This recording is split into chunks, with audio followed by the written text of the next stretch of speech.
స్వర్ణాంధ్ర స్వచ్ఛాంధ్ర కార్యక్రమం మన మార్కాపురం మున్సిపాలిటీలో మున్సిపల్ ఆధ్వర్యంలో ఈ కార్యక్రమాన్ని జరుపుకుంటా ఉన్నాం. ఈ కార్యక్రమానికి వచ్చినటువంటి ప్రముఖులకు, మహిళా సోదరిమణులకు, పత్రికా ప్రముఖులకు అందరికీ కూడా హృదయపూర్వకంగా నమస్కారాలు తెలియజేస్తా ఉన్నాం. ఈ స్వచ్ఛాంధ్ర స్వర్ణాంధ్ర కార్యక్రమాన్ని మన ప్రియతమ నాయకులు నరేంద్ర మోడీ గారు, అలాగే ప్రియతమ ముఖ్యమంత్రి చంద్రబాబు నాయుడు గారు, వీరిద్దరి సంకల్పము ఈ స్వచ్ఛాంధ్ర స్వర్ణాంధ్ర కార్యక్రమం. దేశంలో ఎక్కడైనా సరే పరిశుభ్రతను పాటించాలి, అలాగే పట్టణాలని, గ్రామాలని శుభ్రంగా ఉంచాలి అని స్వచ్ఛాంధ్ర కార్యక్రమానికి,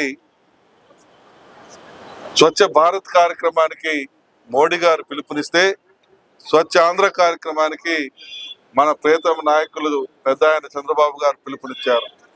ఆయన పిలుపును, వారిచ్చిన పిలుపుని ఈ రాష్ట్ర ప్రజలు, ఈ దేశ ప్రజలు గౌరవిస్తూ ఆ రోజు నుంచి ఈ రోజు వరకు కూడా సాధ్యమైనంత వరకు శుభ్రంగా ఉంచేదానికి సాయశక్తుల ప్రజలు ప్రయత్నం చేస్తూ ఉన్నారు. మరోపక్క మున్సిపల్ శాఖ కూడా ప్రయత్నం చేస్తూ పట్టణాలని, గ్రామీణ వాతావరణాలని అన్నింటినీ కూడా ఒక పరిశుభ్రమైనటువంటి పరిస్థితిలో తీసుకొచ్చేదానికి అందరూ కూడా విశేషంగా కృషి చేస్తూ ఉన్నారు. అయితే దీనికి పూర్తి స్థాయిలో మనం సహకరించాల్సిన అవసరం ఉంది.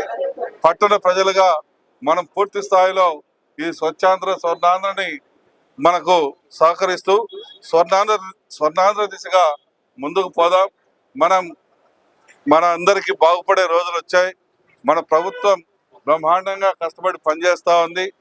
నిన్ననే మేము దగ్గర 22,000 కోట్ల రూపాయల పెట్టుబడులు తెచ్చే విధంగా రీన్యూ అని ఒక సోలార్ పవర్ కంపెనీని నిన్న ప్రారంభోత్సవానికి నేను కూడా వెళ్ళాను.